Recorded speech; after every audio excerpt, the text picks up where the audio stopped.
जनतेशी थेट संवाद साधताना एकनाथ शिंदे म्हणाले, आम्ही लोकांच्या डोळ्यात डोळे घालून काम करतो, आम्ही फेस टू लाईव्ह नाही, असा टोला देत त्यांनी स्वतःच्या कार्यशैलीवरील विश्वास अधिक ठामपणे मांडला.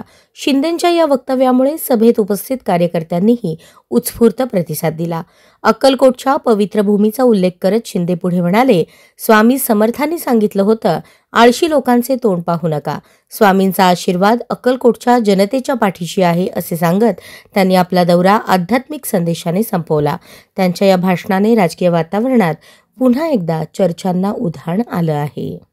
विकासाच्या मुद्द्यावर ही निवडणूक आम्ही लढवतोय आणि या नगरपालिका ज्या आहेत या नगरपालिकांमध्ये विकासाची कामं झाली पाहिजे आणि सर्वसामान्य माणसाला खऱ्या अर्थाने ज्या काही सोयीसुविधा मूलभूत सोयीसुविधा मिळाल्या पाहिजेत ही भूमिका शिवसेनेची राहिलेली आहे. आणि म्हणून आपण विधानसभेच्या निवडणुकांमध्ये देखील पाहिलं की 2.5 वर्ष जे मुख्यमंत्रीपदाचा माझा कार्यकाळ होता त्यामध्ये आपण विकासालाच प्राधान्य दिलं.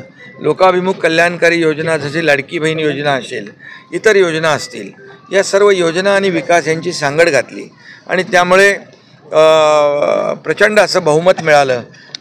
आणि यामध्ये प्रधानमंत्री मोदी साहेबांनी देखील शेतकरी सन्मान योजना सुरू केली. आम्ही नमो शेतकरी सन्मान योजना केली, पीक विमा योजना की शेतकऱ्यांसाठी देखील आपण लाडक्या बहिणींसाठी, ज्येष्ठांसाठी, सगळ्यांसाठी, समाजातल्या प्रत्येक घटकासाठी आपण योजना केल्या आणि दुसरीकडे विकासाला चालना दिली.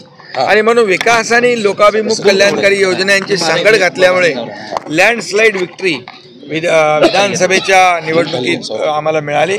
आणि त्यामुळे आता ह्या स्थानिक स्वराज्य संस्थांमध्ये देखील कामावर केलेल्या कामावर आणि लोकांना मिळत असलेल्या योजनांवर फोकस आम्ही करतोय.